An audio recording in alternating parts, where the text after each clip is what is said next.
Hey y'all, welcome back to another episode of Brave Kids Art Club. My name is Brad, and over here it's starting to get really cold. It usually does after Thanksgiving, but right now I'm starting to feel like it's winter already. It snowed last week, and so on my mind has been cold things. Winter and cold, snow even. So when I was thinking of what to draw today for our episode, I was thinking something cold, and then it hit me. It would be really fun to draw an igloo. So that's what we're gonna draw today. We're gonna be drawing an igloo, which seem kind of simple, and they are, but they're very, very interesting, and they're actually pretty fun to draw. We'll actually incorporate some dimension to make this a little bit more exciting. So let's make sure we have all of our tools to get ready, and let's go. All right, make sure you have a nice clean sheet of paper out. You're gonna need a pencil for our sketching, of course. It would be nice to have an eraser because you're gonna wanna erase some of that sketching afterwards, especially once we do our outline. And you can do that with a dark marker or a pen. So have that handy as well with your pencil, erasers. And then at the end, we're gonna do some coloring. I got my markers here. You can use whatever you want. It could be crayons, colored pencils, paints. But we're really only gonna be using one color today. Well, I am. You can do whatever color. You can make a super colorful igloo if you'd like. For mine, I'm probably just gonna use one color, and that's okay. Let's go ahead and start with our sketch, because we always start with the sketch to kind of figure out what it's gonna look like and kind of make our mistakes early before we use a permanent marker or put our colors down, any of that. We just kind of want to get an idea of where things are gonna live, and then we can kind of finalize them. So with an igloo, they're kind of a dome shape, aren't they? So we're gonna start with a dome right here in the middle. Now we can go ahead and center it on here. We'll add the entrance to this, and it'll be off to the side a little bit, but I'll show that to you in a minute. So let's draw a dome shape. Woo. Well, that was pretty good. I was worried how that was gonna turn out there, freehanding a dome shape. I don't know if you can see it too well. We're gonna draw a line at the bottom, and then I'm gonna reinforce that dome shape here. All right, there we go. So it kind of looks like a turtle shell right now. Even when you start adding the lines, it'll look even more like a turtle shell, which is kind of fun. But I wanted it, because this is such a simple design, it's a really, really strong design for the actual igloo, which is why they use that shape. We'll talk more about that. But I wanted to do something like add a little bit of dimension to this. So where the door is gonna sit is gonna be sitting a little bit closer to us. We're gonna look at this at an angle, so it's a bit more fun to draw and exciting to look at. So we're gonna draw another dome just like this, but a smaller one, and we're gonna draw it right about here. So we're gonna have it overlap and come right about here. So draw your dome shape right there. I think that looks pretty good. And again, this is our sketching phase, so you can mess up and kind of make kind of scribbly lines, and that's all right. All right, so I'm gonna kind of give it another line there. And then what we need to do, because we're gonna be kind of looking at it from an angle, so we're gonna do a little line right about here, connecting it to the bottom. Oh, actually, you know what? Before we do that, let's round off the bottom of our igloo. Let's make that a little bit more rounded off, because if you're gonna be looking at it straight on, yeah, it'd be flat, but we're kind of looking at this at an angle because the front door is gonna be kind of jutting out a little bit towards us. So in order to do that, we need to give it a little bit of a curve at the bottom. So go from here to here, and give it a little bit of a curve. Oops, this is not gonna be perfect, but it's got a little bit of a curve at the bottom, and that makes you know that it is rounded off and in a complete dome. So what I'll do is I'm gonna erase the middle part here, the flat line that I had on there, and I'll even erase it on the inside here. There we go. And then we can just kind of go down here. And the reason they're a dome is because when they actually cut these blocks out of the snow. So they pack the snow and they cut out big rectangles and they put them on top of each other, and then they kind of lean them in just a little bit, and then they add the next layer. So they'll have a ring of blocks, and they'll add more blocks in just a little bit closer in, a little bit closer in, a little bit closer in, all the way to the middle. And what happens there at the top is all that pressure now from the top of it is all kind of evenly dispersed throughout the entire walls and makes it really, really strong. So you can even stand on top of these igloos and they won't cave in, which is really neat. So that's why they made them that way. You just stack a bunch of blocks, and when we draw the lines, you'll see what I'm talking about. So let's get this door. Okay, so Now this is where we want to do it. We want to have this line from this point connecting to the actual igloo right there. And then we're going to kind of have another one kind of mimicking the same angle right over there. And then we're going to do the same thing, copy this dome shape, and we're going to bring that over here like that. There we are. And you can even kind of curve it into there a little bit. There. See, now it looks like it's coming out off the side of our dome shape there. That's pretty cool, huh? So now all I do is I'll just erase the line from the inside, but not all the way. Watch, I'm gonna go over here, and I kind of want to see where it's at for a second before I finish erasing. Because you'll see the bottom of this. We're gonna do one more dome shape, and it's gonna be right here. These entrances weren't really that big. They were pretty small, just enough to fit one person in at a time. And that probably had to do with the amount you wanted to keep safe from animals, but also you probably wanted to keep that hole small as possible because you want it to be as warm as possible on the inside. We'll talk more about how they get warm, because it doesn't seem like it should be warm inside a house made out of ice. Doesn't sound right, but it does. And there's some really cool science behind it that makes that possible. Okay, so now that we have that line, this is just going to help us copy this line again, that angle, and go like this. And then from this point right there, I mean, you could probably go in a little bit further. A little bit further, because the walls are going to be kind of thick. And then you can kind of curve that over there just a little bit. Just like if there was going to be another curve going all the way in, we'll just kind of curve it off right there. Now we can go and erase this bit, and that bit, and this bottom bit right here. Now check that out. That's pretty cool, huh? Now it looks like it's coming out, and it looks like there's a little hole to go inside, and that's exactly what they have in them. These are pretty amazing houses because they're made in places that are super, super cold, like Greenland and Alaska and Canada, and they're made by people called the Inuit people. Now, that Inuit people, there's lots of different kinds of Inuit people, but they would live inside of these, and sometimes they would live in them, sometimes they just use them for when they would go hunting and they wanted to stay out. Kind of like how we would pitch a tent, they would just make an igloo, and they could do it really fast. Sometimes in like an hour they could make a full igloo, which is kind of cool. But when they made these to actually live in, not just for us to have fun, snow forts or whatever that we have in our backyard, they actually lived in these, which was incredible. Okay, so now that we have this, let's add some lines, because like I said, these were made of blocks of snow and ice. All right, so I'm going to kind of just follow this curve a little bit and bring it all the way through here. Do the same thing, try to keep it evenly spaced, and kind of just follow the curve. If you need to kind of go through it a little bit lightly, so you can kind of see where it's going to go on the other end, that's fine. So how do you stay warm in an igloo? That was my question. It's so snowy outside. The reason why they use it, well, one, they didn't have too many trees. A lot of times they didn't have access to a lot of wood to build their homes. And so when they looked around, they saw this snow. They were trying to figure out ways that they could build a home. And the reason why they stay so warm when they build these is inside. So snow itself is 95% air.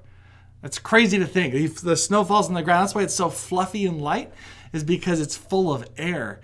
And so when they do that, when they pack it all together, it actually keeps the heat in. When you make a dome like that, all your body heat, the heat that comes off your body, gets trapped inside there and heats up the whole inside of this igloo, which is amazing because now when you're outside, it could be like negative 20 something degrees, but inside it could be plus 20 degrees or something like that. So, and that's Fahrenheit.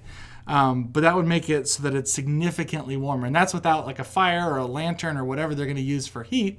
That's just their bodies. And the more people they put in there, the warmer it got.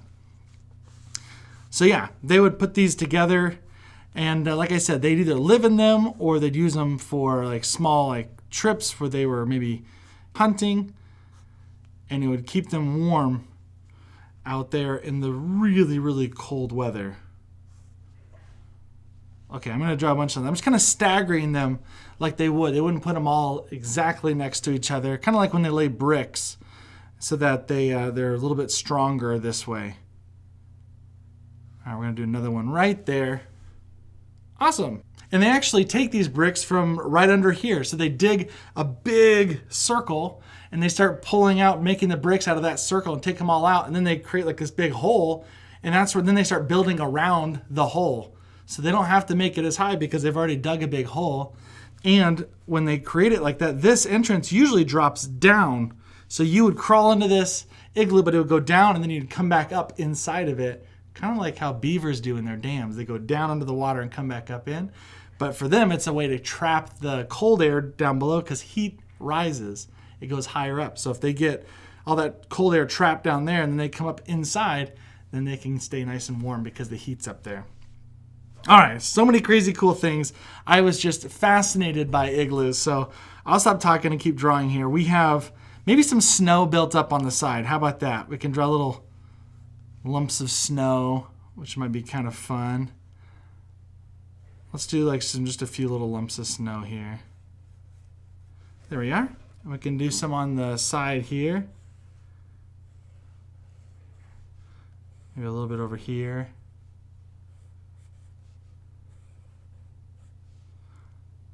Maybe, yeah, I think that's good. Maybe you can draw some more snow over here if you want in the front. But whatever you want to do. Maybe you want to add a full scene here. Maybe some like penguins or polar bears or an Inuit person. It'd be kind of cool. Now, you're probably more familiar with the term Eskimo. You've probably heard the term Eskimo. Now, I usually would use the term Eskimo. And until I found out that there's some Inuit people that took offense to the name Eskimo. And because of that, I would just rather play it safe and make sure I don't offend anybody and say Inuit people. So I've tried to change my language from Eskimo to Inuit to be more respectful. Sometimes we have to do that, don't we? Sometimes we don't even understand why. And it's okay, because what we're doing is not really as important about the why as it is the fact that it hurts somebody's feelings, doesn't it? It's not really as important that we find out the exact meaning of the word and tell people why they should be offended or if they shouldn't be offended by something. That's not really up to us, and it doesn't hurt us to try and be respectful and use words that make them feel comfortable. So for that reason, I try my best to use the language that would and call them the correct names that they would like to be called by. Sometimes that's hard. Sometimes it's hard to change that language because we don't think it's bad, or we don't think it's bad because it's not affecting us directly. But that's why it's important to have empathy and to think about other people and how it might make them feel. I feel like that's always an important thing to do. So whether or not some people take offense by being called an Eskimo, I feel like it's just not worth hurting anybody's feelings. And I don't think I'm hurting their feelings by saying Inuit people, so I'll stick with that. All right, so I need to finish up these bricks. When I say bricks, I mean snow blocks. These lines for the snow blocks. And then the last one right there. So sometimes they'd even have fires in here or even windows. So you can maybe add a little window in there, which is kind of cool to think that you can put little windows in there so you get the sun. And the windows actually were just like either a little hole knocked out, and then they would use like seal fur to kind of use it as like a curtain to block the wind when they weren't using the window. Or they would just take a chunk of ice, like clear ice, and they would substitute one of these blocks or whatever for clear ice so that they could see and get some sunlight in there so it's not completely dark. It's kind of a cool idea, huh? Oh, there we go. All right, and I'm going to draw these last little lumps right here of snow. And again, feel free to add what you want to your scene here.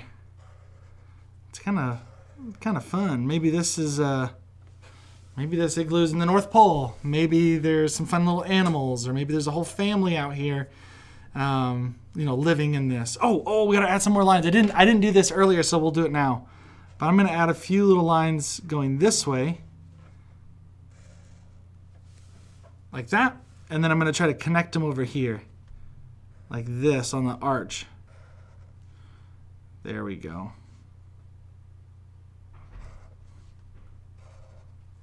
There we are. And then maybe even over here. Like that. And the other one might be, it might cut it off weird, so I'll just leave it at that. But now we have it in there, and I'll probably go in here and let's just make it really dark inside, huh? We'll make it really dark inside there so you can tell that it's inside. I might just leave a few, maybe leave a little bit out like that.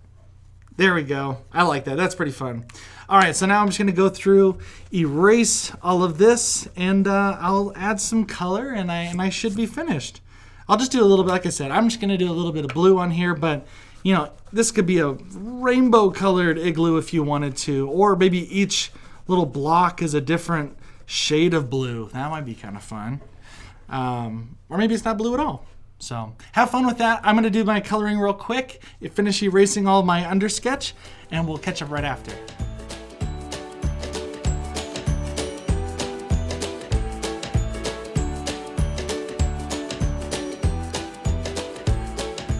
All right, and there's the final little bit of coloring. This one was weird because I didn't do a ton of colors, but I still love how it turned out. It's hard to draw snow without, you know, crazy colors and have it still look like snow.